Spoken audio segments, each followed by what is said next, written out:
നമസ്കാരം, ടാക്ടിക്സിലേക്ക് സ്വാഗതം.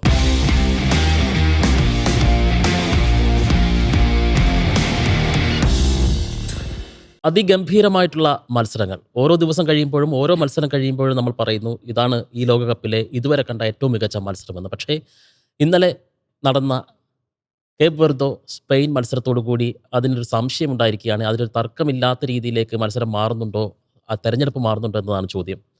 പ്രധാന കാരണങ്ങൾ നമുക്ക് വിശദമായിട്ട് തന്നെ പറയാം. എനിക്കൊപ്പം ജയേഷ് പൂക്കോട്ടൂരുണ്ട്, ഒപ്പം ജാസിം മുഹമ്മദ് ചേരുകയാണ്. സ്പെയിനിൻ്റെ ഏറ്റവും കടുത്ത ആരാധകനാണ് ജയേഷ് പൂക്കോട്ടൂർ. ഇന്നലെ മത്സരം കണ്ടുകൊണ്ടിരുന്ന നിമിഷങ്ങളിൽ ജയേഷ് ആലോചിച്ചിട്ടുണ്ടാകുമല്ലോ പോയ കാലത്തെ ടീമുകളുടെ പ്രകടനം അടക്കം. ഞാൻ ആ ടീം ലിസ്റ്റ് ഒന്ന് പരിശോധിക്കുകയായിരുന്നു. എത്തോരം കരുത്തരായിട്ടുള്ള താരങ്ങളാണ്. എത്ര പേരെ എടുത്തു പറയാനുണ്ട് സ്പെയിൻ്റെ നിരയിൽ. റോഡ്രി, താരങ്ങളെ, മുൻനിര താരങ്ങള്. മറുഭാഗത്ത് അങ്ങനെ എടുത്തു പറയാൻ ഒരു താരം പോലും ആ കളി തുടങ്ങുന്ന നിമിഷം വരെ നമ്മുടെ മനസ്സിലില്ല, അല്ലെങ്കിൽ ബഹുഭൂരിഭാഗം ഫുട്ബോൾ ആരാധകരുടെയും മനസ്സിലില്ല. പക്ഷേ ഇന്നലത്തോടു കൂടി കുറേ പേരുകളൊക്കെ, യാനി, മൊസീന്യ എന്ന ഗോൾ കീപ്പർ, ഒപ്പം കോസ്റ്റ എന്ന് പറയുന്ന ഡിഫൻഡർ, ഇങ്ങനെ തുടങ്ങി എടുത്തു പറയാവുന്ന കുറേയേറെ താരങ്ങളുടെ പേരുകൾ കൂടി നമ്മൾ പഠിക്കുന്നു. മാത്രവുമല്ല 62ാം സ്ഥാനത്തുള്ള ഒരു ആഫ്രിക്കൻ രാജ്യം, കന്നി രാജ്യം, അതും ലോക റാങ്കിങ് 2ാമതുള്ള സ്പെയിനെ, മുൻ ലോക ചാമ്പ്യന്മാരായിട്ടുള്ള സ്പെയിനെ പിടിച്ചു കെട്ടുന്നു. ആദ്യത്തെ 10 മിനിറ്റ് അല്ല, ആദ്യത്തെ 40 മിനിറ്റ് അല്ല, കളിയുടെ 90 മിനിറ്റ് അല്ല, അത് കഴിഞ്ഞുള്ള ഇഞ്ചുറി ടൈമിൽ പോലും അവർ പിടിച്ചെടുത്തു എന്നുള്ളതാണ്. അവിശ്വസനീയമായ മത്സരമായിരുന്നു തീർച്ചയായും. ഉറപ്പായിട്ടും അതിൽ സാധാരണ ഇപ്പോൾ നമുക്ക് ഏറ്റവും ഇഷ്ടപ്പെട്ട ടീമുകൾ ഒരു നിരാശപ്പെടുത്തിയൊരു തുടക്കം നൽകുകയാണെങ്കിൽ ഭയങ്കര മൊത്തത്തിൽ നമ്മളൊന്നും ഡൗൺ ആവണല്ലോ, പ്രത്യേകിച്ച് ഫുട്ബോൾ അത്രയും നമ്മൾ ചെയ്യുമ്പോൾ ഇഷ്ടപ്പെടുമ്പോൾ. പക്ഷേ ഇന്നലെ ഫൈനൽ വിസിന് ശേഷം ഞാൻ അറിയാണ്ട് കൈയടിച്ചു പോയി. അത് ആ കേബേർഡെ എന്ന് പറഞ്ഞൊരു ടീമുണ്ട്. അപ്പോൾ ഒരു കുറച്ച് നാളിന് ശേഷം ഈ വേൾഡ് കപ്പിലെ സ്കോർ ജസ്റ്റ് നോക്കുന്ന ഒരാളെ സംബന്ധിച്ചിടത്തോളം ഇതൊരു വിരസമായ ഗോൾ രഹിത സമനില എന്നായിരിക്കും. പക്ഷേ ഇത്രയും ത്രില്ലിംഗ് ആയ ഒരു സമനില നമ്മൾ കണ്ടിട്ടില്ല. ഒരു 3-3 മാച്ച് അല്ലെങ്കിൽ ഒരു 4-4 ഡ്രോ മാച്ചിനേക്കാളും ആവേശം തോന്നിയൊരു മത്സരമായിരുന്നു സ്പെയിൻ കേപ്പ് വെർഡെ 0-0 എന്ന് പറയുന്നത്. അതിലുറപ്പായിട്ടും കേപ്പ് വെർഡേക്ക് തന്നെയാണ് കൈയടി നൽകേണ്ടത്. ഫസ്റ്റത്തെ കാര്യം, സ്പെയിൻ അവിടെ പഴിച്ചെന്ന് വെച്ച് കഴിഞ്ഞാൽ സ്പെയിൻ ആദ്യം കേപ്പ് വെർഡയെ അണ്ടർ എസ്റ്റിമേറ്റ് ചെയ്തു എന്നുള്ള കാര്യത്തിൽ തർക്കമില്ല. ഗ്രൂപ്പിൽ നിന്ന് കുറെ കൂടി സേഫായിട്ട് പോവാം എന്നൊരു സാധനം വെച്ചിട്ട് കേപ്പ് വെർഡെ പോലെ ഒരു കുഞ്ഞന്മാർക്കെതിരെ ഒരു ചെറിയ രീതിയിലൊരു കളി കളിച്ചാൽ മതി എന്ന് ലൂയിസ് ഡെഫിൻ്റെ കരുതിയിട്ടുണ്ട്. അത് ഉറപ്പാണ്. അപ്പോൾ നിക്കോ വില്യംസും ലമീൻ യമാലും അവർ പരിക്കിലായിരുന്നു. പക്ഷേ 100% ഫിറ്റ് അല്ലാതെ ഒരു താരത്തെ പോലും ഒരു മിനിറ്റ് പോലും വേൾഡ് കപ്പിലെന്നല്ല ഒരു മാച്ചിലും കളിപ്പിക്കില്ല. പ്രത്യേകിച്ച് അത്രയും പ്രൈസ് ടാഗുള്ള ക്ലബ് ലെവലിലെ വിപണി മൂല്യത്തിലും അത്രയും മൂല്യമുള്ള താരങ്ങളെ ഒരു തരത്തിലും റിസ്ക് എടുപ്പിക്കില്ല. പക്ഷെ അവരെ ഫസ്റ്റ് ലെവലിൽ കളിപ്പിച്ചിട്ടില്ല. എവിടേക്ക് അല്ലാതെ തന്നെ അനായാസം ഗോൾ അടിക്കാമെന്നാണ് കരുതിയത്. പക്ഷേ ഫെറാൻ ടോറസ് ഒക്കെയാണ് അവിടെ ഉള്ളത് എന്നുള്ളത് നമ്മൾ മിനിമം ചിന്തിക്കണം. ഇപ്പോൾ ബാഴ്സലോണയിൽ നമ്മൾ കണ്ടു. മുൻപ് നമുക്കൊരു സ്പെയിൻ സംബന്ധിച്ചിടത്തോളം ഒരു അൽവാരോ മൊറാട്ട ഉണ്ടായിരുന്നു. എത്ര ചാൻസ് കൊടുത്തു കഴിഞ്ഞാലും പുറത്തേക്ക് അടിക്കുക എന്നുള്ളത്. അത് കഴിഞ്ഞ വേൾഡ് കപ്പിൽ ലുക്കാക്കോ എങ്ങനെയാണോ കളിച്ചിരുന്നത് അതിനേക്കാളും കഷ്ടമായിരുന്നു. അത്രയും ഓപ്പൺ ആയിട്ട്. കാരണം ഇവരൊക്കെ കൊടുക്കുന്ന ബോൾ ആ രീതിയിലുള്ള, ഇപ്പോൾ പെഡ്ര ആയാലും ഗാവി ആയാലും റോഡ്രി ആയാലും ഒക്കെ കൊടുക്കുന്നത് ആ രീതിയിലുള്ള ബോളുകളായിരിക്കും. എന്നിട്ട് പോലും അത് മുതലാക്കാൻ സാധിക്കാറില്ല. അതിൻ്റെ മറ്റൊരു വേർഷൻ തന്നെയായിരുന്നു ഇത്. അതിൽ സ്പെയിന് പിഴയ്ക്കുന്നത് അവിടെ തന്നെയാണ്. പ്രത്യേകിച്ച് നല്ലൊരു കോട്ട കെട്ടി ഡിഫൻസ് നല്ലൊരു കോട്ട കെട്ടി എന്നാൽ അത് പെനട്രേറ്റ് ചെയ്ത് കയറി കളിക്കാനുള്ള പ്ലേയേഴ്സ് ഇല്ല എന്ന് പറയുന്നത് അതിപ്പോഴും ഒരു പ്രശ്നം തന്നെയാണ്. അതിന് യമാൽ വന്ന ശേഷമുള്ള ഒരു 10-15 മിനിറ്റ് ഗംഭീരമായിട്ട് കളിച്ചൊരു കുറച്ചധികം തവണ ഗോളിലേക്ക് എടുത്ത് എത്താനും കഴിഞ്ഞു. ഫൈനൽ തേർഡിൽ ഒന്നുകിലും അവരുടെ ഡിഫൻസിലൊരു ഷാറ്റേർഡ് ഉണ്ടാക്കാൻ കൂടി സ്പെയിന് കഴിഞ്ഞിട്ടുണ്ട്. പക്ഷെ അതിനു മുമ്പ് ഒരാൾക്കും ഒരു കഴിയുന്നില്ല. പ്രത്യേകിച്ച് നേരത്തെ അനുപേട്ടൻ പറഞ്ഞ പോലെ തന്നെ ആ സ്ക്വാഡും നോക്കൂ. Pedri, Rodri, Gavi, Oyarzabal, Fabian Ruiz, അങ്ങനെ ഒരു ടോപ്പ് ക്വാളിറ്റി പ്ലേയേഴ്സാണ് അവിടെ ഉള്ളത്. നമ്മൾ ഇതിന് മുമ്പുള്ള ടാക്ടിക്സിൽ സ്പെയിൻ്റെ പ്രിവ്യൂ പറഞ്ഞ സമയത്ത് നമ്മൾ ഡിസ്കസ് ചെയ്യുന്നത് എന്താണ്, സ്പെയിന് പകരക്കാരിലും ഗംഭീരമായ ഇതാണുള്ളത്. അതായത് ഒരേ സമയത്ത് 2 ടീം ഇറക്കാൻ ക്വാളിറ്റിയുള്ള പ്ലേയേഴ്സാണ്. ഓരോ പൊസിഷനിലും അത്രയും ക്വാളിറ്റി പ്ലേയേഴ്സാണുള്ളത്. പക്ഷേ കേപ്പ് വെർഡയെ പോലെ ഒരു ടീമിനെതിരെ കളിക്കാൻ കഴിയുന്നില്ല. ഈ കേപ്പ് വെർഡെ എന്താണ്, മുൻപ് എത്ര പേര് ടീമിനെ കുറിച്ച് ലോകകപ്പിന് യോഗ്യത നേടിയപ്പോഴായിരിക്കും ഒരുവിധം എല്ലാവരും കേൾക്കുന്നത് ഈ കേപ്പ് വെർഡയെ കുറിച്ച്. ലോകകപ്പ് കളിക്കുന്ന ജനസംഖ്യയിൽ ചരിത്രത്തിലെ മൂന്നാമത്തെ മാത്രം ടീമാണത്. ക്യുറസാവോ, ഐസ്ലൻഡ്, പിന്നെ ഈ കേപ്പ് വെർഡെ. അപ്പോൾ കഴിഞ്ഞ ദിവസം ജർമ്മനി ക്യുറസാവോ മത്സരത്തിൽ 7-1 വന്ന സമയത്ത് ഏറെക്കുറെ എല്ലാവരും കരുതിയത് അതുപോലത്തെ ഒരു സ്കോർ ആയിരിക്കും. അത് 1 പോലും ആരും കരുതുന്നില്ല. കംപ്ലീറ്റ് ഒരു 6-0 ഒരു 5-0 ആണ് മിനിമം ഒരുവിധം എല്ലാവരും പ്രഡിക്റ്റ് ചെയ്യുന്നത്. പക്ഷേ അവർ കളിച്ചൊരു കളി, അത് ഉറപ്പായിട്ടും ഇപ്പോൾ ടീമിൻ്റെ അവരുടെ ഒരു ഹിസ്റ്ററി ഒക്കെ നോക്കുകയാണെങ്കിൽ അവർ 75-ലാണ് ഇൻഡിപെൻഡൻ്റ് ആവുന്നത്. 86-ലാണ് അവർക്ക് ഫിഫയിൽ അംഗത്വം കിട്ടുന്നത്. ഡിഗോ മറഡോണ ലോകകപ്പ് ഉയർത്തിയ വർഷത്തിൽ. 40 വർഷം കഴിഞ്ഞു. പിന്നീട് 2000-ൽ 182 അവരുടെ ഫിഫ റാങ്കിങ് എന്ന് പറയുന്നത്. അന്ന് ഇന്ത്യ 120കളിലുണ്ട്. 122 കൃത്യമായി പറഞ്ഞത്. 2000-2001 കാലഘട്ടത്തിൽ ആ ഇന്ത്യൻ്റെ അവിടെ കിടക്കുന്നു, ഇവരവിടെ കിടക്കുന്നു. ഇവർ വന്ന് ലോകത്തെ മൊത്തം ഫാൻസാക്കി മാറ്റിയ ഒരു കളി കളിച്ചു. അവരുടെ ആദ്യത്തെ ഫുട്ബോൾ വേൾഡ് കപ്പിൽ ആദ്യത്തെ മാച്ച്, അതിൽ വൊസിനിയെ നമ്മൾ ഉറപ്പായിട്ടും എടുത്തു പറയണം. അദ്ദേഹം 40-ആം വയസ്സിലാണ് അദ്ദേഹം ലോകകപ്പിൽ അരങ്ങേറുന്നത്. ഇതിനു മുൻപ് നമ്മൾ ആരും വൊസിനിയെ കുറിച്ച് കേട്ടിട്ടില്ല. ഇനി പക്ഷേ വൊസിനിയെ നമ്മൾ മറക്കാനും പോകണില്ല. ഈ ലോകകപ്പ് ഓർക്കുമ്പോഴേ വൊസിനിയ എന്ന് പറയാതെ, കേപ്പ് വെർദെ എന്ന് പറയാതെ ഈ ലോകകപ്പ് ഉറപ്പായിട്ടും. കാരണം 7 മാരക സേവുകൾ, അത് ഡിഫ്ലക്ഷനൊക്കെ സേവ് ചെയ്യുക എന്ന് പറയുന്നത് അത് ഇച്ചിരി ടഫാണ്. നേരിട്ട് വരുന്നത് ഒരു പരിധി വരെ ഓക്കെ, അത്യാവശ്യം ക്വാളിറ്റിയിലൊരു ഗോൾ കീപ്പർക്ക് സേവ് ചെയ്യാവുന്നതേ ഉള്ളൂ. ഡിഫ്ലക്ഷൻ വരുന്നു, വുഡ് വർക്ക്, റീബൗണ്ട് വരുന്നത് സേവ് ചെയ്ത് അതൊക്കെയാണ് അദ്ദേഹത്തിന്റെ ഒരു ക്വാളിറ്റി എന്ന് പറയുന്നത്. അസാധ്യ റിഫ്ലക്സ് ആയിരുന്നു ആ ഗോളിക്കുണ്ടായിരുന്നത്. ഒപ്പം തന്നെ ഡിഫൻസും മരിച്ചു പണിയെടുക്കാൻ നമ്മൾ ഒരു പ്രയോഗം പറയാനുണ്ട്, അതുപോലെ തന്നെ പണിയെടുത്തു. ഇതിലൊരു കൗതുകരമായൊരു കാര്യമുണ്ട്. അപ്പോൾ ഈ കേപ്പ് വെർഡെയുടെ താരങ്ങളെ തിരഞ്ഞെടുക്കുന്നത്, അവിടുത്തെ ഫുട്ബോൾ അസോസിയേഷന് ഈ കേപ്പ് വെർഡെയുടെ ഭൂരിഭാഗം, അതായത് അവിടെ പ്രത്യേകിച്ച് വലിയ വിഭവങ്ങളൊന്നുമില്ല. അന്നാട്ടിൽ ജോലി ചെയ്യാൻ പാകത്തിലുള്ള ടൂറിസത്തിൻ്റെ കാര്യത്തിലായാലോ അല്ലെങ്കിൽ മറ്റ് വിഭവങ്ങളൊന്നും അധികം ഇല്ലാത്തതുകൊണ്ട് അവിടുത്തെ ഭൂരിഭാഗം ചെറുപ്പക്കാരെല്ലാം ഇടക്കാലത്ത് നമ്മുടെ നാട്ടിൽ വന്നിട്ട് സൈ കഴിഞ്ഞാൽ വേഗം ഗൾഫിലേക്ക് പോകാമെന്നൊക്കെ പറയുന്ന പോലെ ഭൂരിഭാഗം പേരും യൂറോപ്പിലാണ്. ഇപ്പോൾ പോർച്ചുഗൽ, നെതർലൻഡ്സ്, ഫ്രാൻസിലൊക്കെ ആയിട്ടാണ് താമസം. അങ്ങനെ അവർ തീരെ ആ നാട്ടിൽ ചെറുപ്പക്കാരില്ല. ഫുട്ബോൾ അസോസിയേഷൻ എന്ത് ചെയ്തു, ഉത്തരവിറക്കുകയാണ്. അതിൽ പുറത്ത് കളിക്കുന്ന ക്ലബ്ബിൽ കളിക്കുന്ന, അപ്പോൾ പ്രധാന ക്ലബ്ബുകളിൽ പോർച്ചുഗീസ് ലീഗിൽ സെക്കൻഡ് ടയറിലായാലും അപ്പോൾ മറ്റ് മെയിൻ ലീഗിൽ കളിക്കുന്ന കുറച്ച് പ്ലേയേഴ്സേ ഉള്ളൂ. മിക്കവരും സെക്കൻഡ് ടയറിലും തേർഡ് ടയറിലൊക്കെയാണ് കളിക്കുന്നത്. അവരെ തെരഞ്ഞു പിടിച്ച് അവർക്ക് ലിങ്ക്ഡിൻ വഴി മെസ്സേജ് അയക്കുകയാണ്, ഇങ്ങനെ കേപ്പ് വെർഡെ നമ്മളൊരു ടീം സെറ്റ് ചെയ്യുന്നുണ്ട്, താല്പര്യമുള്ളവർക്ക് ഭാഗമാകാമെന്ന് പറഞ്ഞിട്ട്. ലോപ്പസ് എന്ന് പറഞ്ഞാൽ ഇന്നലെ ഡിഫൻസിൽ കളിച്ച ആ പ്ലെയർക്ക് ലിങ്ക്ഡിനിൽ മെസ്സേജ് അയക്കുന്നുണ്ട്. പുള്ളി അത് സ്പാം മെസ്സേജാന്ന് പറഞ്ഞിട്ട് അത് ഒഴിവാക്കി. പിന്നീട് അന്നത്തെ കോച്ച് ഒരു മെയിൽ കൂടി അയച്ചു ഇങ്ങനെ കളിക്കുന്നത്. അപ്പോൾ പുള്ളി ഭയങ്കര ഇതായി, തൻ്റെ മാതൃരാജ്യത്തിന് വേണ്ടി കളിക്കണം എന്നൊരു ആഗ്രഹം വന്നു. അപ്പോൾ അദ്ദേഹം അയർലൻഡിലായിരുന്നു, ഷാംറോക്ക് എഫ്സിക്ക് വേണ്ടിയിട്ട് അദ്ദേഹം കളിച്ചുകൊണ്ടിരിക്കുക, ഡിഫൻസ് കളിച്ചുകൊണ്ടിരിക്കുക. അദ്ദേഹം നേരം കണ്ടു വന്നു.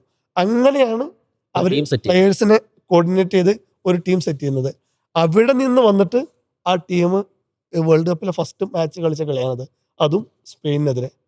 ഒരു അസാധ്യം എന്നൊക്കെ പറഞ്ഞു കഴിഞ്ഞാൽ എന്താ പറയുക, ഒരു പ്യൂർ സിനിമ, അബ്സല്യൂട്ട് സിനിമ എന്നൊക്കെ നമ്മൾ ഒരു സാധനം വെച്ച് പറയുമല്ലോ, ആ ടൈപ്പ് സാധനം തന്നെയാണ് കേപ്പ് വെർഡെ ലോകകപ്പിൽ കാണിച്ചത്. ജാസിം, ഇത് ഫുട്ബോളാണ്. ഫുട്ബോളിൽ ജയിക്കണമെങ്കിൽ ഗോൾ അടിക്കണം. ഏറ്റവും ബേസിക് ആയിട്ടുള്ള കാര്യം അതാണ്. എത്ര സുന്ദരമായിട്ടുള്ള കളി വേണമെങ്കിൽ നിങ്ങൾക്ക് എത്ര വേണമെന്ന് നമ്മൾ കഴിഞ്ഞ ലോകകപ്പിൽ കണ്ടതാണ്. ജപ്പാനെതിരെ ഇതേ അവസ്ഥ നമ്മൾ കണ്ടതാണ്, സ്പെയിൻ്റെ കാര്യം എന്ന് പറയുന്നത്. സ്റ്റാറ്റിക്സിലേക്ക് വരുമ്പോഴേ ഞാൻ ഞെട്ടിപ്പോവുകയാണ്. പന്തടക്കം 74% സമയവും പന്ത് കൈവശം വെച്ചിരുന്നത് സ്പെയിനാണ്. മറുഭാഗത്ത് അതിൻ്റെ ബാക്കി 76%. ആകെ ഷോട്ടുകൾ എന്ന് പറയുമ്പോൾ 27 ഷോട്ടുകൾ സ്പെയിൻ താരങ്ങൾ കേപ്പ് വെർദെയുടെ ഗോൾ മുഖത്തേക്ക് അടിച്ചിട്ടുണ്ട്, അത് ലക്ഷ്യമിട്ട്. ആദ്യ പകുതിയിൽ തന്നെ 4 ഗോളെന്ന് ഉറപ്പിച്ച ഷോട്ടുകൾ ഉണ്ടായിരുന്നു. 6 ലക്ഷ്യത്തിൽ നിന്ന് വിട്ടുപോയി. മറുഭാഗത്ത് 6 ഷോട്ടുകൾ മാത്രമേ വന്നിട്ടുള്ളൂ. അത് ആദ്യ പകുതിയിൽ കാര്യമായിട്ട് വന്നിട്ടില്ല, രണ്ടാം പകുതിയിലാണ്. ലക്ഷ്യത്തിലേക്ക് ഞാൻ ഇപ്പോൾ പറഞ്ഞ പോലെ 8ഉം 1ഉമാണ്. പാസുകൾ 764, 764 എന്നുള്ള കണക്കിലേക്കാണ് പാസ് സ്പെയിൻ പാസ് ചെയ്തത്. 275 മാത്രമാണ് മറുഭാഗത്ത് പാസ് എന്ന് പറയുന്നത്. 11 കോർണറുകൾ, അത് മാത്രം മതി. എത്രമാത്രം തീവ്രമായിരുന്നു എതിർ ഗോൾ മുഖത്തെ ആക്രമണം എന്നുള്ളത്. 11 കോർണറുകൾ സമ്പാദിച്ചിട്ടുണ്ട് സ്പെയിൻ. മറുഭാഗത്ത് ഒറ്റ ഓർണം, അത് നമുക്ക് അവസാന മിനിറ്റിലെ ആ ഒരു കോർണർ, ഒരു പക്ഷേ അവർ ജയിച്ചേക്കാമോ. ഗോളി ഉനൈസമനോട് പൊസിഷനിലായിരുന്നു, അല്ലെങ്കിൽ അത് ഗോളായിരുന്നെങ്കിൽ എന്തായിരുന്നു ചരിത്രം? അത് വേറെ. അപ്പോഴ് സ്പെയിൻകാർ ഒരു പക്ഷേ പറഞ്ഞാൽ ഞങ്ങൾ 2010 തോറ്റാണ് തുടങ്ങിയത്, അന്ന് കപ്പടിച്ചു, അങ്ങനെ പറയാനുള്ള സാഹചര്യം പോലും ഇന്ന് മനസ്സിലാണ്. വിശ്വസിക്കാൻ കഴിയുന്നുണ്ടോ ഈ മത്സരം? എങ്ങനെയായിരുന്നു, എവിടെയാണ് ഈ മാജിക് പിറന്നതെന്നാണ് ജാസിം കണക്കൂട്ടുന്നത്? അതായത് ഞാൻ ഈ മത്സരത്തിലേക്ക് വരുമ്പോഴേ, നമ്മളൊരു സ്പെയിൻ ആരാധകൻ അല്ലെങ്കിൽ ഫാൻ ആകുമ്പോൾ ഉണ്ടാകുന്ന ഒരു വലിയ പ്രശ്നമുണ്ട്. കാരണം എപ്പോഴും കളിയാക്കപ്പെടുന്നത് ഗോൾ അടിച്ചാലേ വിജയിക്കുള്ളൂ. ആ കാര്യം മനസ്സിലാക്കാൻ പറഞ്ഞല്ലേ. അതെ, അപ്പോൾ അനുവേട്ടം പറഞ്ഞ കാര്യം തന്നെ. ഇന്നലെ പാസിൻ്റെ കാര്യത്തിലേക്കൊന്ന് വന്നാൽ, ഇപ്പോൾ അതിൽ നിന്ന് തന്നെ തുടങ്ങാം. 236 പാസ് കൂടി അവർ കളിച്ചിട്ടുണ്ടെങ്കിൽ, അത് നേടിയിട്ടുണ്ടായിരുന്നെങ്കിൽ 1000 പാസ്സാക്കായിരുന്നു. അതായിരുന്നു ഇന്നലെ വന്ന ഏറ്റവും പ്രധാനപ്പെട്ട ഒരു ട്രോള്. അതായത് സ്പെയിനിന്റെ ഒരു സ്ഥിരമുള്ള ഒരു ശൈലി, ഞാൻ കരുതിയത് ഈ ലൂയിസ് ലാഫിയോണ്ട വന്നപ്പോൾ ഈ ടിക്കി ടാക്ക പൊളിച്ച് ആ പാസ് ശൈലി വിട്ടിട്ട് പാസ്സാകുന്നില്ല, അതായത് പാസ് എന്നുള്ളത് വിട്ടിട്ട് ഒരു പാസ്സാകാൻ പറ്റുമെന്നുള്ളതാണ് ശ്രമിച്ചത്. ഇപ്പോഴും അവർക്ക് അതിൽ നിന്ന് മോചിതനാകാൻ പറ്റുന്നില്ല എന്നുള്ളത് ആ ടീം ഒരു ഗതികേട് തന്നെയാണ് വിളിച്ചു പറയുന്നത് എന്നുള്ളതാണ്. ലോകകപ്പിൽ അവരുടെ കഴിഞ്ഞ ലോകകപ്പിലെ ആ ഒരു പ്രകടനം, ഇപ്പോൾ ജപ്പാനെ കൊണ്ടുള്ള കളി നേരത്തെ പറഞ്ഞു, 1000-ലധികം പാസുകൾ വന്നൊരു മത്സരമായിരുന്നു അത്. അന്ന് ഗോളടിച്ചത് ജപ്പാന്, വിജയിക്കുന്ന ജപ്പാൻ, ആ രീതിയിലേക്ക് മാറുന്നത്. അതായത് ഗോള് പ്രധാനമാണ് എന്നുള്ളത് ഇപ്പോഴും സ്പെയിനിന് ഇതുവരെ മനസ്സിലാകുന്നില്ല. ബാക്കി എല്ലാവർക്കും മനസ്സിലായാലും അത് മനസ്സിലാകുന്നില്ല എന്നുള്ള. ഇന്നലെയും കളിയിലേക്ക് വരുമ്പോഴും അങ്ങനെ തന്നെ. അതിൻ്റെ സ്റ്റാറ്റ്സ് എല്ലാം നോക്കുമ്പോഴും സ്പെയിൻ അത്രത്തോളം അപ്രമാദിത്വമുള്ള ഒരു മത്സരമാണ്. ഏത് നിലയിൽ നോക്കിയാലും അത് കൈവശം വെക്കുന്ന, നേരത്തെ പറഞ്ഞ പോലെ തന്നെ പന്തടക്കത്തിലും അത് ബോൾ കീപ്പ് ചെയ്യുന്ന കാര്യങ്ങൾ, എല്ലാ കാര്യങ്ങളിലും സ്പെയിൻ അത് മുന്നേറ്റം തന്നെയാണ് നടത്തുന്നത്. ഏത് കാര്യത്തിലാണ് അവരുടെ ബോക്സിൽ കടന്ന് ആക്രമിച്ച് കയറുന്നുണ്ട്. പക്ഷേ ഫൈനൽ തേർഡിലൊക്കെ എത്തുമ്പോൾ അവർക്ക് പിന്നീട് അവിടെ ഒന്നും ചെയ്യാൻ പറ്റാത്ത, കാരണം ഓസിനിയെ പോലെയുള്ള ഒരു താരം, ഒരു ഗോൾ കീപ്പർ അവിടെ അസാധ്യമായ ഫോമിൽ നിൽക്കുന്നു. അവരുടെ പ്രതിരോധത്തിൻ്റെ ഒരു കരുത്ത് അത് ഇന്നലെ സ്പെയിന് മനസ്സിലാക്കുന്നു. അതോടൊപ്പം തന്നെയാണ് അവരുടെ മുന്നേറ്റത്തെയും നമ്മൾ പ്രശംസിച്ചേ പറ്റുള്ളൂ. കാരണം ഇത്തരത്തിൽ ഒരു സ്പെയിനെ പോലെയുള്ള ലോകത്തെ 2ാം നമ്പർ ടീമിനെ, ഫിഫ റാങ്കിങ്ങിൽ 2ാം റാങ്കുള്ള ഒരു ടീമിനെ പ്രതിരോധിക്കാനും അതോടൊപ്പം തന്നെ ആ കളി വിരസതയിലേക്ക് പോകാതിരിക്കാനുള്ള ഒരു കാരണം എന്താ പറയുക, കാരണം അവരുടെ മുന്നേറ്റം കൊണ്ടാണ്. തലേ ദിവസം ക്യുറോസോവയും അതുപോലെ തന്നെ ജർമ്മനിയും കളിച്ചപ്പോഴും നമുക്ക് വിരസത തോന്നാത്തതിൻ്റെ കാരണം ഇത്തരത്തിലുള്ള അരങ്ങേറ്റം നടത്തുന്ന വലിയ ലോകകപ്പ് അല്ലെങ്കിൽ വലിയ ഫുട്ബോൾ ടൂർണമെൻറ്റുകളൊന്നും കളിച്ച് പരിചയമില്ലാത്ത ടീമുകൾ അവർ കളിക്കുന്നത് ആക്രമണ ശൈലിയിലാണ് എന്നുള്ളതാണ്. കാരണം മുമ്പ് നമ്മൾ അർജന്റീന ഐസ്ലാൻഡ് മത്സരം 2018 റഷ്യയിൽ നടന്ന അന്ന് നമ്മൾ ആ കളിയെ ഏറ്റവും കൂടുതൽ നമുക്ക് വെറുത്തു പോകുന്ന ഒരു കളിയായി മാറിയത് പാർക്ക് ദി ബസ് എന്ന് പറഞ്ഞിട്ട് ആ ഒരു ശൈലി മാത്രം. അന്ന് ആ ഒരു മത്സരം ആക്രമണത്തിൽ ആ മൂഡിലേക്ക് മാറുകയാണെങ്കിൽ ഒരുപക്ഷെ ഫുട്ബോൾ പ്രേമികൾക്ക് വലിയ ആവേശത്തിലാക്കുന്ന ആ ഒരു കാര്യം കേപ്പ് വെർദെയും ക്യുറോസോവയും നടത്തി എന്നുള്ളത് ഈ 2 അരങ്ങേറ്റ ടീമുകൾ, ഇനി ഉസ്ബെക്കിസ്ഥാൻ പോലുള്ള ടീമുകളൊക്കെ വരാനിരിക്കുകയാണ്. നമ്മൾ കരുതുന്നതിലും അപ്പുറം ഫുട്ബോളാണ്. അപ്പോൾ അനുപേട്ടൻ നേരത്തെ ചോദിച്ചപ്പോൾ ഫുട്ബോളാണ്, എന്തും സംഭവിക്കും, അതായത് ചെറിയ ടീമുകളാണെന്നോ കുഞ്ഞൻ ടീമുകളാണെന്നോ ഒന്നുമല്ല, അതിന് ഗോളടിക്കാനും അല്ലെങ്കിൽ അതിനുള്ളൊരു ത്വര വന്ന് തുടങ്ങിയ ഒരു വലിയ മികച്ച ടീമുകളായിട്ട് കേപ്പ് വെർദെയും ക്യുറോസോവയൊക്കെ മാറുന്നു എന്നുള്ളതും പ്രധാനമാണ്. ഇന്നലെ സ്പാനിഷ് സംഘത്തിൻ്റെ ഒരു പ്രധാന പ്രശ്നം, ഇതിപ്പോൾ ലെമീൻ യമാലും നിക്കോ വില്യംസും നേരത്തെ പറഞ്ഞു, ഇവർ തമ്മിലുള്ളൊരു കോംബോ, അതൊരു മനോഹരമായിട്ടുള്ള കോംബോ ആണ്. യൂറോ കപ്പിൽ ഉൾപ്പെടെ കണ്ട അവരുടെ ആ പ്രായത്തിൻ്റെ ആ ഒരു പിന്നെ കാര്യങ്ങളൊക്കെ വെച്ച് അവർ ചെയ്യുന്ന ഓരോ കാര്യങ്ങൾ, ഇങ്ങനെ അതൊരു സ്പാനിഷ് ടീം എപ്പോഴും വലിയ രീതിയിൽ ഫുട്ബോൾ പ്രേമികൾക്ക് ഏറ്റെടുത്ത ഒരു കോംബോ കൂടിയാണ്. ആ കോംബോ ഇന്നലെ ഇറങ്ങുന്നത് 70 മിനിറ്റുകൾക്ക് ശേഷമാണ്. 71-ാം മിനിറ്റിലാണ് ഇന്നലെ ലെമീൻ യമാൽ ഇറങ്ങുന്നത്. തീർച്ചയായിട്ടും അദ്ദേഹത്തിന് പൂർണ്ണമായ ഒരു ഫിറ്റ്നസ് അദ്ദേഹം വന്നിട്ടില്ല എങ്കിലും കളിക്കളത്തിൽ അദ്ദേഹം ഇന്നലെ ഇറങ്ങിയതിന് ശേഷം നോക്കുക, എന്തൊരു ആവേശമായിരുന്നു ആ കളി. ശരിക്കും ലെമീൻ യമാലും നിക്കോ വില്യംസും തന്നെ എന്തൊരു കയ്യടിയായിരുന്നു. അതെ, ആ മൈക്കൽ മെറീനോ ഒക്കെ വന്ന ആ സമയം മുതൽ പിന്നീട് സ്പെയിന് അസാധ്യമായ കളിയിലേക്ക് തിരിച്ചു വന്നെന്നുള്ളതാണ്. പക്ഷേ അവിടെയും ഈ വോസീഞ്ഞ എന്ന് പറയുന്ന താരം, അദ്ദേഹം ആ തുടക്കത്തിൽ എങ്ങനെയായിരുന്നു, അദ്ദേഹത്തിന് നല്ല റെസ്റ്റ് ഇല്ലാത്ത കളിയായിരുന്നു. അദ്ദേഹം എങ്ങനെയായിരുന്നോ ആ തുടക്കത്തിൽ, അത് ലെമീൻ യമാലൊക്കെ വന്നപ്പോൾ പിന്നെ മൂർച്ച കൂടുന്ന ആക്രമണം. ലെമീൻ യമാൽ വന്നപ്പോൾ ആ കയ്യടി എന്ന് പറഞ്ഞില്ലേ, സോഷ്യൽ മീഡിയയിൽ അതിലും തരംഗം ഉണ്ടാക്കി മറ്റേ വോസീഞ്ഞോ. അതായത് അദ്ദേഹം 40-ാം മിനിറ്റിൽ ആ സേവ് സിംഗിൾ ഹാൻഡഡി സേവ് ചെയ്തതിന് ശേഷം ആ അടുത്ത നിമിഷങ്ങളിൽ അദ്ദേഹത്തിന് ഇൻസ്റ്റാഗ്രാമിൽ ലഭിച്ചത് 2 ലക്ഷത്തിലേറെ ഫോളോവേഴ്സ്. അത് പോസ്റ്റ് മാച്ച് പ്രസന്റേഷനിൽ പുള്ളിയെ പ്ലെയർ ഓഫ് ദ മാച്ച് ആയത് ആങ്കർ കാണിച്ചു കൊടുക്കുന്നുണ്ട്. അപ്പോൾ 1000 ഫോളോവേഴ്സ് ഉണ്ടായിരുന്നതാണ് ഒറ്റയടിക്ക് മില്യണിലേക്ക് പോയത്, 2.4 മില്യണിലേക്കൊക്കെ പോയത്. പുള്ളി തന്നെ അത്ഭുതപ്പെട്ടേക്കുന്ന വീഡിയോസ് ഒക്കെ വരുന്നുണ്ട്. അപ്പോൾ തീർച്ചയായിട്ടും ഇപ്പോൾ ഈ ലോകകപ്പിലേക്ക് ഇപ്പോൾ പറഞ്ഞു വരുന്ന ഈ സ്പെയിൻ്റെ സ്ക്വാഡ് തന്നെയാണ്. അതിൽ ഓയർസബാലിനെ ഇന്നലെ നിർബന്ധമായിട്ട് നമ്മൾ പരാമർശിക്കേണ്ട ഒരു പേരാണ്. ഓയർസബാൽ ഇന്നലെ എന്താണ് ചെയ്തതെന്നുള്ളതാണ്. കളി തുടങ്ങി 30-ാം മിനിറ്റിലാണ് അദ്ദേഹം പന്ത് ടച്ച് ചെയ്യുന്നത്. 1966 ശേഷം ഇങ്ങനെയൊരു അവസ്ഥ ഉണ്ടാകുന്നത്, അതായത് 30 മിനിറ്റിന് ശേഷം പന്ത് തൊടുന്നൊരു താരം എന്നുള്ള ഒരു നാണക്കേടിൻ്റെ റെക്കോർഡ് കൂടി ഓയർസബാൽ സ്വന്തമാക്കുകയാണ്. ഒരു പ്രധാന കാരണം, ഒരു സ്ട്രൈക്കർ അവിടെ വെച്ചിട്ട് എന്താണ് ചെയ്യുന്നതെന്നുള്ളത്. കാരണം ഒരു ക്രൂഷ്യൽ മാച്ചിൽ അല്ലെങ്കിൽ ഒരു ലോകകപ്പ് പോലെയുള്ള ഒരു ക്രൂഷ്യൽ മാച്ച് 1ാമത്തെ കളി മുതൽ ജയിക്കണം എന്നുള്ളത്, അത് ഏത് ടീമാണോ, കുഞ്ഞൻ ടീമാണോ വലിയ ടീമാണോ എന്നുള്ളതല്ല, ഗോളടിച്ച് വിജയിക്കുക എന്നുള്ളത് തന്നെയാണ് പ്രധാനം. അപ്പോൾ ആ ഒരു മത്സരത്തിൽ അദ്ദേഹം ചെയ്യുന്നൊരു കാര്യം. അതുപോലെ തന്നെ ഫെറാൻ ടോറസ്, അദ്ദേഹത്തിനും ഒരു ക്ലിക്കാകാൻ കഴിയുന്നില്ല. റോഡ്രി, നമ്മൾ വലിയ പ്രതീക്ഷയോടൊക്കെ കാണുന്നത്, അദ്ദേഹം വലിയൊരു പരിക്കിൻ്റെ പിടിയിലൊക്കെ ആയിരുന്നു, തിരിച്ചു വന്ന് ഇപ്പോൾ റോഡ്രിക്കും ഒന്നും ചെയ്യാൻ പറ്റാത്ത. അപ്പോൾ ഇങ്ങനെയുള്ള ഒരു സാഹചര്യത്തിൽ അതോടൊപ്പം തന്നെയാണ് കേപ്പ് വെർദെയുടെ മറ്റൊരു കാര്യമുണ്ട്. ഇത്രയധികം സമയം ബോള് കൈവശം വെച്ചത് സ്പെയിൻ ആണെങ്കിൽ പോലും അവർ ചെയ്ത ആകെ ഒരു ഫൗളാണ്, ഒറ്റ ഫൗള് മാത്രമാണ്. അതും ഒരു റെക്കോർഡാണ്. കാരണം അവർ ചെയ്യുന്നത് ഒരു ഫൗളൊക്കെ ചെയ്യുന്ന പറഞ്ഞാൽ അവർക്ക് ചെയ്യാവുന്ന എത്രയോ ഉണ്ട്. കാരണം സ്പെയിനെ പോലെ ഒരു ടീമിനെ ഫൗൾ വെച്ച് വീഴ്ത്തി അവർക്ക് മുന്നേറാനൊക്കെ കഴിയുന്നു. പക്ഷെ അതൊന്നും ചെയ്യാതെ ഒരു മാന്യമായ കളിയിലേക്കും അവർ പോയി എന്നുള്ളതും ഒരു പ്രധാനപ്പെട്ട ഘടകമാണ്. അതോടൊപ്പം തന്നെ സ്പെയിനെക്കുറിച്ച് പറയുമ്പോൾ 2010 ലോകകപ്പിന് ശേഷം അവർ ആകെ വിജയിച്ചത് 3 മത്സരങ്ങളെങ്ങാണ്ടേ ഉള്ളൂ. അതായത് 2010 ലോകകപ്പിന് ശേഷം അവരാകെ വിജയിക്കുന്നത് ഈ ലോകകപ്പുകളിൽ വിജയിക്കുന്നത് 3 മത്സരമാണ്. അതിൽ 2014 ഓസ്ട്രേലിയക്കെതിരെ അതെ, അതെ. തോറ്റ് 2014 ഓസ്ട്രേലിയക്കെതിരെ ഒരു 2014 രണ്ട് ലോകകപ്പിലും പ്രീ ക്വാർട്ടറിൽ വിജയിക്കുന്നു. പിന്നെ ഇറാനെതിരെ 2018 വിജയിക്കുന്നു. അതിനുശേഷം കഴിഞ്ഞ വർഷം കോസ്റ്ററിക്കക്കെതിരെ ഒരു 5-0 വിജയിക്കുന്ന ഒരു മത്സരം. ഈ 3 മത്സരങ്ങൾ മാത്രമേ 2010 കിരീടം എടുത്തതിന് ശേഷം സ്പെയിന് വിജയിക്കുന്നുള്ളൂ. അപ്പോൾ സ്പെയിനിൻ്റെ കളി ശൈലി അത് നിർബന്ധമായിട്ടും ആ ടിക്കിടാക്ക സ്റ്റൈലിൽ നിന്ന് അവർ തീർച്ചയായിട്ടും മുക്തമാകണം. അത് മാറ്റാൻ കഴിയുമെന്നുള്ളതാണ് ലൂയിസ് ലാഫ്യൂന്തെ പറഞ്ഞിരുന്നത്. പക്ഷേ അതിപ്പോഴും അവരെ അത് വിടാതെ പിന്തുടർന്നുകൊണ്ടിരിക്കുന്ന ഒരു ശൈലി തന്നെയാണ്. അതിൽ നിന്ന് മോചിതരാകാതെ ഒരിക്കലും അവർക്ക് ഗോളടിക്കാനോ വിജയിക്കാനോ കഴിയില്ല എന്നുള്ള ഒരു പ്രശ്നം കൂടിയുണ്ട്. കാരണം ഈ ശൈലി എല്ലാവരും പഠിച്ചു കഴിഞ്ഞ ശൈലിയാണ്. കാരണം പ്രത്യേകിച്ച് യൂറോപ്യൻ ലീഗുകളിൽ അവിടെയുള്ള ഫാസ്റ്റ് ഗെയിമുകളിലേക്ക് അവിടെ പാസ് മാത്രമല്ല അവിടെ ഗോൾ അടിക്കുക എന്നുള്ളത് തന്നെയാണല്ലോ പ്രധാനം.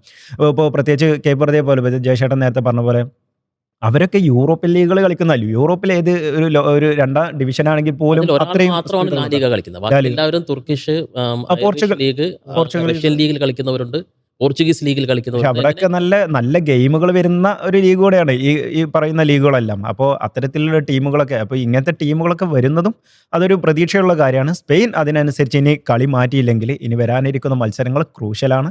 യുറുഗ്വായാണ്, സൗദി അറേബ്യയാണ് ഇത്തരത്തിലുള്ള മത്സരങ്ങൾ. സ്പെയിനിൽ ഇപ്പോ അതില് ചെറിയൊരു വിയോജിപ്പ് എന്താണെന്ന് വെച്ച് കഴിഞ്ഞാല് സ്പെയിന് കളി നല്ല രീതിയിൽ മാറ്റിയിട്ടുണ്ട്. അപ്പോൾ ടിക്കി ടാക്ക കാലഹരണപ്പെട്ടു എന്ന് മനസ്സിലാക്കിയ സമയത്ത് തന്നെ അവര് കംപ്ലീറ്റ്ലി ഒരു പുതിയ സിസ്റ്റം കൊണ്ടുവരാൻ പറ്റില്ല.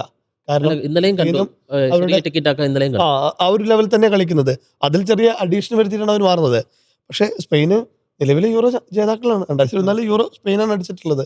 അത് വേൾഡ് കപ്പ് അടിക്കുന്നതിനേക്കാളും റിസ്ക്കാണ് യൂറോപ്പ് അടിക്കുന്നതെന്ന് വലിയ രീതിയിലുള്ള ചർച്ചകളും മറ്റൊക്കെ നടന്നിട്ടുണ്ട്. അപ്പോൾ ഇന്നലെ സ്പെയിന് പഴിച്ചത് എവിടെയെന്ന് വെച്ച് കഴിഞ്ഞാൽ കൃത്യമായിട്ട് സ്പെയിൻ ഇപ്പോൾ നാഷണൽസ് ലീഗിലായാലും ഫൈനലെത്തിയിരുന്നു, നന്നായിട്ട് തന്നെ കളിച്ചിട്ടുണ്ടായിരുന്നു. സ്പെയിന് പഴയ്ക്കുന്നത് കേപ്പ് വെർഡെ ഇന്നലെ കാണിച്ചു കൊടുത്ത ബാക്കിയുള്ള രാജ്യങ്ങൾക്ക് കാണിച്ചു കൊടുത്തൊരു സ്പെയിനിന് എന്താ വെച്ച് കഴിഞ്ഞാൽ മാൻ മാർക്കിംഗ് ആണ് അവർ ചെയ്തത്. ഓരോ പ്ലെയറിന്റെ കൂടെയും കൃത്യമായിട്ട് പ്ലെയർ ഉണ്ട്. അത്രയും ഗംഭീരമായിട്ട് അവർ ഒരു പ്ലെയറെ പോലും ഫ്രീ സ്പേസിലേക്ക് വിടാൻ സമ്മതിച്ചിട്ടില്ല. പ്രത്യേകിച്ച് റോഡ്രിയെ പൂട്ടിയത് തന്ത്രജ്ഞനായിട്ടില്ല. അത് 2 താരങ്ങളുണ്ട്, കെവിൻ പിന, യാനിക് സെമഡോ. ഇവർ 2 പേരുമാണ് റോഡ്രിയെ പൂട്ടുക വഴി അവിടെ നിന്നുള്ള നീക്കങ്ങൾ കംപ്ലീറ്റ് ത്രൂ പാസുകൾ അടക്കമുള്ള സ്പാനിഷ് മധ്യത വഴി ഒന്നാകെ. അതായത് DM എന്നാണ് സ്പെയിന് ഒരുപാട് നാളായിട്ട് സ്പെയിൻ്റെ ആക്രമണങ്ങൾ വരുന്നത്. ഇപ്പോൾ മുൻപ് ബുസ്കിറ്റ്സ് ഉണ്ടായിരുന്ന സമയത്തായാലും പിന്നീട് വരുന്നു. അപ്പോൾ ഫ്രണ്ടിലേക്ക് വരുമ്പോൾ അവിടെ സാവി ഇനിയസ്റ്റ ഉണ്ടായിരുന്നു. അതുപോലെ തന്നെ ഇത്തവണ വരാനുള്ള ഇത് അവർ ആ തുടക്കത്തിൽ തന്നെ അത് ബ്ലോക്ക് ചെയ്തു എന്നുള്ളതാണ്. റോഡ്രിയെ കൃത്യമായിട്ട് പൂട്ടി. റോഡ്രിക്ക് ഒരു അവസരം അവർ നൽകുന്നതേയില്ല. അപ്പം അത്തരത്തിൽ മാൻമാർക്ക് ചെയ്തുകൊണ്ട് സ്പെയിനെ പൂട്ടി എന്നുള്ളതാണ്. അത് ബാക്കിയുള്ള ടീമുകൾക്ക് പ്രത്യേകിച്ച് കുറെ കൂടി നല്ല രീതിയിൽ ഡിഫൻസീവ് മിഡ്ഫീൽഡേഴ്സ് ഉള്ള ടീമിനെ ഉറപ്പായിട്ടും വൃത്തിക്ക് ചെയ്യാവുന്ന പണിയേ ഉള്ളൂ. നേരത്തെ സൂചിപ്പിച്ച പോലെ തന്നെ ഈ ഗ്രൂപ്പിൽ ഇനി രസമായിട്ട് സ്പെയിന് ഗ്രൂപ്പ് ചാമ്പ്യൻസ് ആയില്ലെങ്കിൽ സ്പെയിന് പണി കിട്ടാൻ പോകുന്നത് അടുത്ത റൗണ്ടിൽ കളിക്കാൻ പോകുന്നത് അർജന്റീനയാണ്. അങ്ങനെ ഒരു സാഹചര്യം കൂടിയുണ്ട്. അപ്പോഴും ഞാൻ അടക്കമുള്ള ചില സ്പാനിഷ് ആരാധകർ ആശ്വസിക്കുന്നത് സ്പെയിന് കഴിഞ്ഞ 16 എഡിഷനിൽ 5 എഡിഷനിൽ മാത്രമാണ് വിജയിച്ചു തുടങ്ങിയിട്ടുള്ളത്. കപ്പെടുത്ത 2010 പോലും സ്വിറ്റ്സർലൻഡിനോട് ആദ്യത്തെ മത്സരത്തിൽ തോറ്റിട്ടുണ്ടായിരുന്നു. അങ്ങനെ ചില എന്താ പറയുക കണക്ക് വെച്ചിട്ടുള്ള ആശ്വാസങ്ങളൊക്കെ ഉണ്ട്. പക്ഷേ കണക്കിലപ്പുറത്തുള്ള രീതിയിലാണ് കേപ്പ് വെർഡെയും കുറിച്ചൊക്കെ കളിക്കുന്നത് തന്നെ. അപ്പോൾ പേടിക്കേണ്ട തന്നെയാണ്. തീർച്ചയായിട്ടും അവരുടെ തന്ത്രങ്ങൾ കൂടി പഠിച്ച് ഇനി മറ്റു രാജ്യങ്ങൾക്ക് അല്ലെങ്കിൽ പുതിയ രാജ്യങ്ങൾക്ക് പാഠമാണ്. ജസിം പറഞ്ഞതിൻ്റെ ഒരു തുടർച്ചയായിട്ട് പറഞ്ഞു. അവിടെ ഒരു ലോ ബ്ലോക്ക് 5 മാൻ ഡിഫൻസ് ഇതിൽ 5 പേരെയാണ് അവർ നിയോഗിച്ചിട്ടുണ്ടാവുക. അത് ബ്രേക്ക് ചെയ്ത് പെനാൽറ്റി ബോക്സിലേക്ക് കടക്കാൻ പലപ്പോഴും ആദ്യ പകുതിയിൽ പ്രത്യേകിച്ച് കഷ്ടപ്പെടുന്നതാണ്. പിന്നെ രണ്ടാമത്തെ കാര്യം ഫോർമേഷനിൽ ശരിക്ക് 5 അല്ലായിരുന്നു. 5 അല്ല, പക്ഷേ ആ സാഹചര്യത്തിനനുസരിച്ച് മാറി എന്നുള്ളതാണ്, അഡാപ്റ്റ് ചെയ്തു എന്നുള്ളതാണ്. ഇനി രണ്ടാമത്തെ അച്ചടക്കമുള്ള പൊസിഷനിങ് ആണ്. അവർ ബോള് കൃത്യമായിട്ട് അവരുടെ പൊസിഷൻ കാത്തുകൊണ്ട് അവർ കളിച്ചു എന്നുള്ളത് എടുത്തു പറയേണ്ടതുണ്ട്. അത് വിങ്ങിലൂടെയുള്ള നീക്കങ്ങൾ പൊളിക്കുന്നതിൽ ഒരു കൃത്യമായിട്ടുള്ള ഒരു ഇടപെടൽ അവിടെ ഉണ്ടായിട്ട് 3 മിഡ്ഫീൽഡ് തടസ്സപ്പെടുത്തുക. അത് നമ്മുടെ ഈ റോഡിൽ കാര്യം നമ്മൾ പറഞ്ഞത് കഴിഞ്ഞു. അവിടെ നിന്നുള്ള ത്രൂ പാസുകളോ അവിടുന്ന് ഒരു തന്ത്രവും ഫലിക്കാൻ കഴിഞ്ഞില്ല. 2 പിന്നെ എടുത്തു പറയേണ്ട കാര്യം ഈ സ്പാനിഷ് താരങ്ങളെക്കാൾ കൂടുതൽ കരുത്തരായിരുന്നു ഇവരെന്ന് തോന്നുന്നു. ശാരീരിക ക്ഷമത ഒഴിവാക്കി. അതായത് ഈ ലോഗൻ കോസ്റ്റ എന്ന് പറയുന്ന അവരുടെ സെൻറ്റർ ബാക്ക് ആയിട്ടുള്ള താരം, അദ്ദേഹത്തിൻ്റെ സേവുകളും എടുത്തു പറയുന്നത് ഒസിഞ്ഞയുടെ കാര്യം പറയുന്ന പോലെ. പിന്നെ ഒസിഞ്ഞയിലേക്ക് വന്നു കഴിഞ്ഞാൽ ഒസിഞ്ഞയുടെ മറ്റൊരു ക്വാളിറ്റി എനിക്കായിട്ട് തോന്നിയത് അദ്ദേഹം സഹതാരങ്ങളുമായിട്ട് നിരന്തരം കമ്മ്യൂണിക്കേറ്റ് ചെയ്തുകൊണ്ടിരുന്നു. അതായത് ഒരു പന്ത് രണ്ടാമത് ഈ ഒസിഞ്ഞ പെനാൽറ്റി ബോക്സിൽ, കേപ്പ് വെർദെയുടെ പെനാൽറ്റി ബോക്സിൽ മൈനസ് പാസ് കളിക്കുന്ന താരങ്ങളെയാണ് നമ്മൾ കണ്ടത്. അത്രമാത്രം ആത്മവിശ്വാസത്തോടു കൂടിയാണ് സ്പാനിഷ് താരങ്ങളെ പരിഹസിക്കുന്ന രീതിയിൽ മുന്നിലിട്ട് 2 വിങ്ങിലേക്കും മൈനസ് പാസ് കളിക്കുന്നു, ഗോളിക്ക് കൊടുക്കുന്നു, അത് ബോക്സിനുള്ളിലിട്ട് കളിക്കുന്നു എന്നുള്ളത് അത് ആ ഒസിഞ്ഞോ എന്ന താരത്തിലുള്ള ഒരു വിശ്വാസമായിട്ടാണ് എനിക്ക് തോന്നിയത്. 2 ഒസിഞ്ഞോ കൃത്യമായിട്ട് കമ്മ്യൂണിക്കേറ്റ് ചെയ്യുന്നുണ്ട് താരങ്ങളോട്. അതായത് പന്ത് വിടൂ, എന്റെ പന്താണ്, എന്റെ ബോളാണത്, ഞാൻ എടുത്തോളാം എന്ന് പറഞ്ഞാൽ കൃത്യമാണ് അവിടെ കാര്യങ്ങൾ. പിന്നെ പ്രശ്നമില്ല. ഔട്ട് ബോൾ ഡിഫൻഡർ ഓടി വരുമ്പോൾ ആ ഡിഫൻഡറോട് ചൂടാവുന്നുണ്ട്. കൃത്യമായ കളി നിയന്ത്രിക്കുകയാണ് അവിടെ. 40 വയസ്സിന്റെ ഒരു എക്സ്പീരിയൻസും ടീമിലെ മുതിർന്ന അയാളായിരിക്കും സ്വാഭാവികമായിട്ടും. അപ്പോൾ അയാളുടെ ഒരു റോൾ കൃത്യമാണ് അവിടെ. അപ്പോൾ ഓരോ താരങ്ങൾക്കും അവരുടെ റോൾ എന്താണെന്നുള്ള കൃത്യമായിട്ട് നിർവഹിച്ച് പറ്റുന്നു. പിന്നെ ഏറ്റവും പ്രധാനം ജാസിം പറഞ്ഞൊരു പോയിന്റാണ്, അതായത് ഒറ്റ ഫൗള് ഇത്രയും കഷ്ടപ്പെട്ടുള്ള പെനാൽറ്റി ബോക്സിനകത്ത് കിടന്ന് ഇത്രയും ടാക്ലിങ്ങും സേവുകളും നടത്തുമ്പോഴും പ്രതിരോധിക്കുമ്പോഴും അവർ ഒരൊറ്റ ഫൗൾ 1966 ശേഷം അത്തരത്തിൽ ഏറ്റവും ഫൗള് കുറഞ്ഞിട്ടുള്ള ഒരു മത്സരമായിട്ടാണ് നമ്മൾ ഈ മത്സരത്തെ രേഖപ്പെടുത്തുന്നത്. അപ്പോൾ ഇങ്ങനെ നോക്കുകയാണെങ്കിൽ സ്പെയിന് എനിക്ക് തോന്നുന്നു പെഡ്രിക്കാണെന്ന് തോന്നുന്നു, പെഡ്രിക്കോ ഗാവിക്കോ അത് കാർഡ് കിട്ടിയത് ആ പ്ലെയറെ ജേഴ്സി പിടിച്ച് വലിച്ചിട്ടാണ്. ആ രീതിയിൽ സ്പെയിൻ ഫ്രസ്ട്രേറ്റഡ് ആയിട്ടുണ്ട്. തീർച്ചയായിട്ടും. അപ്പോൾ ഇതിനെല്ലാത്തിനും ഉപരിയായിട്ട് ഞാൻ നന്ദി പറയുന്നത് ഫിഫയ്ക്കാണ്. കാരണം അല്ലായിരുന്നെങ്കിൽ ഒരുപക്ഷെ ഈ 48 രാജ്യങ്ങളുടേതായിട്ട് ഈ ലോകകപ്പിലെ അംഗങ്ങളുടെ എണ്ണം ഉയർത്തിയിട്ടില്ല നമുക്കൊരു കേപ്പ് വെർദെയോ ഒരു കുറസോവയോ കാണാൻ കഴിയില്ലായിരുന്നു. അവിടെ ഇങ്ങനെ ഫുട്ബോൾ കളിക്കുന്ന താരങ്ങളുണ്ടെന്നോ അവിടെ ഇത്രമാത്രം മെച്ചപ്പെട്ട ആക്രമണ ശൈലിയോ അല്ലെങ്കിൽ ഇഷ്ടപ്പെടുന്ന രീതിയിൽ ഫുട്ബോൾ കളിക്കുന്ന ഇത്രയും താരങ്ങളുണ്ടാകുമെന്നോ, നേരത്തെ പറഞ്ഞതുപോലെ അവരവർക്ക് സ്വന്തം നാടുകളോട് പ്രതിബദ്ധത തോന്നാനും സ്നേഹം തോന്നാനും അവസരം ഉണ്ടാകുമോ എന്നുള്ള കാര്യം ഒന്നാമത്തെ കാര്യം. അത് ഉണ്ടാകുമായിരുന്നില്ല. ഇത്രയും ടീമുകൾ ഈ 48 ടീമുകൾ ആയിട്ട് ഉയർത്തിയതിൽ ഇപ്പോൾ സാധൂകരിക്കുന്നതാണ്. ഇപ്പോൾ അതിന് സംശയം പ്രകടിപ്പിച്ചവർക്ക് പോലും ഇനിയിപ്പോൾ അതിനെ എതിർക്കാൻ കഴിയും തോന്നുന്നില്ല ഈ 2 കുഞ്ഞൻ രാജ്യങ്ങളുടെ പ്രകടനം കൊണ്ട്. മറ്റൊന്ന് 3 രാജ്യങ്ങൾക്കായി ഈ ലോകകപ്പ് അനുവദിച്ചു എന്നുള്ളതാണ്. അതായത് അമേരിക്കയും മെക്സിക്കോയും കാനഡയും ആതിഥേയരെന്ന നിലയിൽ ലോകകപ്പിലേക്ക് ക്വാളിഫൈ ചെയ്യുമ്പോൾ അവശേഷിക്കുന്ന സ്പോട്ടിലൂടെയാണ് ഈ കുറസോവയും ഇപ്പോൾ പറഞ്ഞ കേപ്പ് വെർദെയും അടക്കമുള്ള രാജ്യങ്ങൾ കയറി ആ മേഖലയിൽ കരീബിയൻ മേഖലയിൽ നിന്നടക്കം കയറി വന്നതെന്ന് കൂടി നമ്മൾ ആലോചിക്കണം. അങ്ങനെ നോക്കുകയാണെങ്കിൽ ആഫ്രിക്കൻ മേഖല 16 വേൾഡ് കപ്പ് കളിച്ച കാമറൂണിനെ ാണ് അവർ വരുന്നത്. അവര് ഗംഭീരമായ അങ്കോളയെ അട്ടിമറിച്ചിട്ടുണ്ട്. ഒരുപാട് ടോപ്പ് ടീമുകളെ അവർ അട്ടിമറിച്ചിട്ട് തന്നെയാണ് വരുന്നത്. നൈജീരിയ വരെ അവിടുന്ന് യോഗ്യത നേടാത്ത ടീമാണ്. കാരണം കഴിഞ്ഞ വർഷങ്ങളിലൊക്കെ വലിയ ടീമായിട്ട്. ഇന്നലെ മത്സരം തുടങ്ങുന്നതിനൊക്കെ മുമ്പേ ഈ ചാനലിൽ നമുക്ക് കളി വരുന്നതിന് മുമ്പ് കേപ്പ് വെർദെയെ കാണിച്ചു തരുന്നുണ്ട്. നമ്മളെ മാപ്പ് എടുത്ത് നോക്കുമ്പോൾ കേപ്പ് വെർദെ എന്ന രാജ്യം തന്നെ നമ്മൾ കാണില്ല. ഈ ക്യൂറോസോവ അതുപോലെ സാൻ മാരിനെ പോലെ ഫുട്ബോളിൽ കുറച്ച് ടീമുകൾ അങ്ങനെ ഉണ്ടല്ലോ. അപ്പോൾ ഈ കേപ്പ് വെർദെ നമ്മൾ കാണുന്ന പോലും ഇല്ല മാപ്പിൽ. ആ മാപ്പിലൊക്കെ നമ്മുടെ രാജ്യമൊക്കെ തെളിഞ്ഞു കാണുന്ന ചൈനയും ഇന്ത്യയൊക്കെ വലിയ ആരുടെയും എനിക്ക് വലിയ പ്രയോഗം ഉണ്ടായിരുന്നു. വേൾഡ് മാപ്പ് തിരിച്ചു നോക്കി നമ്മൾ നഖം കൊണ്ട് തൊടാൻ നോക്കിയാൽ പോലും ഇല്ല, അത് മറഞ്ഞു പോകുമെന്നുള്ള രീതി, ആ രാജ്യം മറഞ്ഞു പോകുന്നുള്ള രീതിയിൽ. ഇതൊരു ദ്വീപ് രാജ്യമാണ് ഈ കേപ്പ് വെർദെ എന്ന് പറയുന്നത്. അതായത് ഒരു ആഫ്രിക്കയുടെ വടക്കു പടിഞ്ഞാറൻ ആ മേഖലകളിലേക്കുള്ള ആ തീരത്തുള്ള ഒരു മേഖലയാണ്. ഇപ്പോൾ നേരത്തെ ജയശേട്ടൻ പറഞ്ഞ പോലെ തന്നെയാണ്. അവർ വലിയ സാമ്പത്തിക ശേഷിയൊന്നും ഇല്ലാത്ത ഒരു സാധാരണ മത്സ്യബന്ധന ഒക്കെയുള്ള ഉപജീവനമൊക്കെ നടത്തുന്ന, പക്ഷെ നേരത്തെ അനുപേട്ടൻ പറഞ്ഞ പോലെ കരുത്തന്മാരാണ് അവർ. ആഫ്രിക്കൻ കരുത്ത് അവർക്ക് കൃത്യമായിട്ടുണ്ട് എന്നുള്ളതും അതൊരു പ്രധാന ഘടകം തന്നെയാണ്. അത് ഇന്നലെ അവർ നന്നായി വിനിയോഗിക്കുകയും ചെയ്തു. അവരുടെ കയ്യിലുള്ളൊരു വിഭവശേഷി അതുകൂടി തന്നെയാണ്. അത് അവർ ഇന്നലെ വിനിയോഗിക്കാനും കഴിഞ്ഞു എന്നുള്ളത്. അപ്പോൾ ഇനി ഈ ഗ്രൂപ്പിലെ സാധ്യതകളാണ്. അതായത് സ്പെയിൻ്റെ കാര്യത്തിൽ ആശങ്കയുണ്ട് എന്ന് നമ്മൾ പറഞ്ഞു കഴിഞ്ഞു. കാരണം അടുത്ത മത്സരം കൂടി ഒരുപക്ഷെ തോക്കാനും സാധ്യതയുണ്ട്, സമനിലയിലാകാനും സാധ്യതയുണ്ട്. കാരണം ഉറുഗ്വേയും സൗദി അറേബ്യയാണ് ഗ്രൂപ്പിലെ മറ്റു കാര്യങ്ങൾ. അപ്പോൾ ഈ ഗ്രൂപ്പ് ഓപ്പൺ ആയിരിക്കുകയാണ്. ശരിക്കും പറഞ്ഞാൽ 3 പേർ മുന്നോട്ട് വരുന്ന ഒരു സാഹചര്യത്തിൽ നമ്മൾ കുറസോവയുടെ കാര്യം പറഞ്ഞതുപോലെ അടുത്ത മത്സരങ്ങളിൽ ഈ കേപ്പ് വെർദെ ഇതേ രീതിയിൽ സമനില നേടുകയാണെങ്കിൽ അവരുടെ സാധ്യതകൾ തുറക്കപ്പെടുമോ? ഗ്രൂപ്പിൽ ഇപ്പോഴും സാധ്യത ആർക്കൊക്കെയാണ്? സ്വാഭാവികമായിട്ടും സ്പെയിനെതിരെ കൂടുതൽ ഗോൾ വഴങ്ങാതിരിക്കുക എന്നൊരു പദ്ധതി ആയിരിക്കുമല്ലോ ഇവിടേക്ക് ഉണ്ടായിരിക്കുക. ഇനി സൗദിക്കെതിരെയും ഉറുഗ്വേക്കെതിരെയും കളിക്കുമ്പോൾ 2 ഗോൾ അടിച്ചാൽ എന്താ എന്നൊരു ആറ്റിറ്റ്യൂഡ് അവർക്ക് വരും. സ്വാഭാവികമായിട്ടും സമനിലയ്ക്കാവില്ല, ജയത്തിനായിരിക്കും അവർ കളിക്കാൻ. അങ്ങനെ ഒരു ജയം അവർക്ക് നൽകിയാൽ ഉറപ്പായിട്ട് അവർ റൗണ്ട് ഓഫ് 32 എത്തും.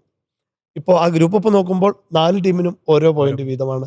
അത്രയും ത്രില്ലിംഗ് ആയി നിൽക്കുന്നു സ്പെയിന്. അതായത് സ്പെയിൻ ഈ ഗ്രൂപ്പിൽ ഏറെക്കുറെ ഓക്കെ ആവുമെന്ന് കരുതിയ ഒരു ടീമായിരുന്നു, ഈസി ആയിട്ട് കയറാവുന്ന ടീമായിരുന്നു സ്പെയിൻ എന്നല്ല ബാക്കി 3 ടീമുകളും കേപ്പ് വെർദെ. പക്ഷേ സ്പെയിനിന് ഉറുഗ്വേക്കെതിരെയും സൗദിക്കെതിരെയും കുറച്ച് പേർക്കും, അത് തന്നെ സൗദി തന്നെ ഉറുഗ്വേക്കെതിരെ നന്നായിട്ട് കളിച്ചിട്ടാണ് ആ ഡ്രോ വന്നിട്ടുള്ളത്. അപ്പോൾ എന്തായാലും ഗ്രൂപ്പ് കടുക്കും. സ്പെയിന് ചാമ്പ്യൻസ് ആകുക എന്നുള്ളത് തന്നെയായിരിക്കും അവരുടെ ലക്ഷ്യം. ഇല്ലെങ്കിൽ കഴിഞ്ഞ വേൾഡ് കപ്പിലൊക്കെ പ്രീ ക്വാർട്ടറിലായിരുന്നു പോയത്. തവണ അതിന് മുമ്പ് ഒരു റൗണ്ട് ഓഫ് 32 ഉണ്ട്. അതിൽ തന്നെ പോകേണ്ട ഒരു സാഹചര്യം വരും. എങ്ങനെയാണ് ജാസിം മിസ്? സ്പെയിൻ്റെ കളി മനസ്സിൽ കാണുമ്പോഴേ അതൊരു പ്രതീക്ഷയുള്ള കളിയാണ്. അപ്പോൾ ഇന്നലെ മത്സരത്തിന് ശേഷം കോച്ച് പറയുന്നുണ്ട്, ഈ കളിയിൽ എനിക്ക് പ്രതീക്ഷയുണ്ട്, പക്ഷേ ഇന്നലെ കേപ്പ് വെർദെക്ക് മുമ്പിൽ നമ്മൾ പ്രതീക്ഷിക്കാത്ത രീതിയിൽ അവർ കളിച്ചുകൊണ്ട് തോറ്റു. അവർ കളിച്ചു. അതെ. അപ്പോൾ അതുകൊണ്ട് നമുക്ക് സമനിലയിൽ തളക്കേണ്ടി വന്നു എന്നുള്ള ഒരു സാഹചര്യം പറഞ്ഞത്. ഇന്നലെ യുറുഗ്വേയും അതുപോലെ തന്നെ പുലർച്ചെ സൗദി അറേബ്യ നടക്കുന്ന മത്സരം കൂടി നമ്മളിതിൽ കാണണം. കാരണം ഈ ഒരു ഗ്രൂപ്പിൻ്റെ ഒരു ഘടന അങ്ങനെയാണല്ലോ. അപ്പോൾ ഒരു ഘട്ടത്തിൽ മരണ ഗ്രൂപ്പ് ഈ ലോകകപ്പിന് ഇല്ല എന്ന് പറയുമ്പോഴും അത്യാവശ്യം സ്ട്രോങ് ആയിട്ടുള്ള ഒരു ഗ്രൂപ്പ് സ്പെയിൻ്റെ എച്ച് ഗ്രൂപ്പാണെന്ന് അന്ന് പറയുന്നുണ്ടായിരുന്നു. അപ്പോൾ യുറുഗ്വേ പോലെയുള്ള ലാറ്റിൻ അമേരിക്കയിലെ വമ്പൻ ടീം, സൗദിയെ പോലെ അട്ടിമറിക്കാനൊക്കെ ശേഷിയുള്ള ഒരു ഏഷ്യൻ ടീം. കാരണം നമുക്കറിയാം 2022 അർജന്റീനയെ തോൽപ്പിച്ച ഒരു ടീം കൂടിയാണ്, ആദ്യ കളിയിൽ തോൽപ്പിക്കുന്ന ഒരു ടീം കൂടിയാണ്. അപ്പോൾ സൗദി ഇന്നലെ നന്നായി കളിക്കുന്ന ഒരു മത്സരം കൂടി. കാരണം യുറുഗ്വേ ഇന്നലെ നിരന്തരം അറ്റാക്ക് ചെയ്യാണ്, അവരുടെ പോസ്റ്റിലേക്ക് നിരന്തരം കടന്നാക്രമിക്കുന്ന ഒരു യുറുഗ്വേയെ കാണുന്നു. പക്ഷെ അവിടെയൊക്കെ പ്രതിരോധിച്ച് അവർ ആ മത്സരത്തിൽ ഒരു ഗോൾ കൂടി നേടിയിട്ട്, അതായത് 1-1 എന്നുള്ള ആ സ്കോറിൽ സമനിലയാകുന്ന ഒരു സാഹചര്യം കൂടിയുണ്ട്. ആദ്യം ഗോൾ അടിച്ച സൗദിയാണ്, പിന്നീട് മാത്സ് അരോയിലൂടെ പിന്നെ യുറുഗ്വേ ആ ഗോൾ മടക്കുന്നു. അപ്പോൾ ആ രീതിയിൽ യുറുഗ്വേയും സൗദിയും തമ്മിലുള്ള മത്സരം ഒരു ആവേശ പോരാട്ടമായിരുന്നു. അത് കരുത്തരായ രണ്ട് ടീമുകളാണ് എന്നുള്ളത് അവരും തെളിയിച്ചിട്ടുണ്ട്. അപ്പോൾ ഗ്രൂപ്പ് എച്ച് സംബന്ധിച്ചിടത്തോളം അതൊരു വലിയ വെല്ലുവിളി നിറഞ്ഞ ഒരു സാഹചര്യത്തിലേക്ക് പോകുന്നു. കേപ്പ് വെർദെയും തോൽക്കാൻ മനസ്സില്ലാത്തൊരു ടീം അടുത്ത റൗണ്ട് തന്നെയാണ് അവർ ലക്ഷ്യമിടുന്നത്. അപ്പോൾ തീർച്ചയായിട്ടും സ്പെയിന് മുമ്പിൽ ടാസ്ക് ഉണ്ട്, പക്ഷേ അവർ നന്നായി കളിക്കുന്നുണ്ട്. ഇനിയിപ്പോൾ ലെമിൻ യമാലും നിക്കോ വില്യംസിനെ പോലെയുള്ള താരങ്ങളൊക്കെ ഒന്ന് ആദ്യത്തിൽ ഇറങ്ങി ആ മത്സരം ഒന്ന് ചൂട് പിടിപ്പിക്കുകയാണെങ്കിൽ ഒരുപക്ഷെ സ്പെയിന് ഇനിയും സാധ്യത ഒരുപാടാണ്. എന്തായാലും സ്പെയിന് ഗ്രൂപ്പ് നേതാക്കളാവാൻ തന്നെയാണ് സാധ്യത എന്നുള്ളത് തന്നെയാണ്. തീർച്ചയായിട്ടും. അപ്പം ജയേഷ് ആദ്യം പറഞ്ഞതുപോലെ ഈ മത്സരം കാണാത്തവരെ സംബന്ധിച്ച് അടുത്ത വർഷങ്ങളിൽ എപ്പോഴെങ്കിലും ഈ സ്കോർ കാർഡ് എടുത്ത് നോക്കുമ്പോൾ ചരിത്രത്തിൽ രേഖപ്പെടുത്തിയ ഏറ്റവും വിരസമായിട്ടുള്ള ഒരു മത്സരമായിരിക്കും അത്. പക്ഷേ ഈ കളി കണ്ടവരെ സംബന്ധിച്ച് പറയുകയാണെങ്കിൽ അവിടെ ഒസീഞ്ഞ ഉണ്ടാകും, കേപ്പ് വെർദെ എന്ന രാജ്യത്തിലെ ഓരോ താരങ്ങളും ഉണ്ടാകും. ഒരു പക്ഷേ ഭാവിയിൽ ഏറെക്കുറെ ഇവരെയൊക്കെ വലിയ വലിയ ക്ലബ്ബുകളിലും നമുക്ക് കാണാൻ കഴിഞ്ഞേക്കും എന്നുള്ളതാണ്. ഒരു ചൊല്ലുകൂടി പറഞ്ഞു നിർത്താം. അതായത് ഒരു പ്രധാന മത്സരം വിട്ടു, ഇന്നലെ ബെൽജിയത്തിന്റെ കളി കൂടി സൂചിപ്പിച്ചിട്ട് ബെൽജിയം, പക്ഷേ അതൊരു ഓൺ ഗോളിലാണ്. ഈ ലോകകപ്പിലെ 3ാമത്തെ ഓൺ ഗോൾ പിറന്ന ഒരു മത്സരം കൂടിയാണ്. അതിൽ ബെൽജിയം രക്ഷപ്പെട്ടു എന്നാണ് എനിക്ക് പറയാം. പക്ഷേ ആ ഓൺ ഗോൾ ആണെങ്കിലും അത് ലുക്കാക്കുവിന്റെ ഒരു പ്രഷറിൽ വന്നതാണ്. രണ്ട് ഡിഫൻഡേഴ്സ് ഒപ്പം ഓടുന്നുണ്ടായിരുന്നു. അവരത്രയും പ്രഷർ ചെയ്തിട്ടുകൊണ്ടാണ് ലുക്കാക്കു ട്രൈ ചെയ്തുകൊണ്ട് മാത്രമാണ്. അത് ഗ്രൗണ്ടിലിറങ്ങി 10 സെക്കൻഡ് പോലും ആയിട്ടില്ല.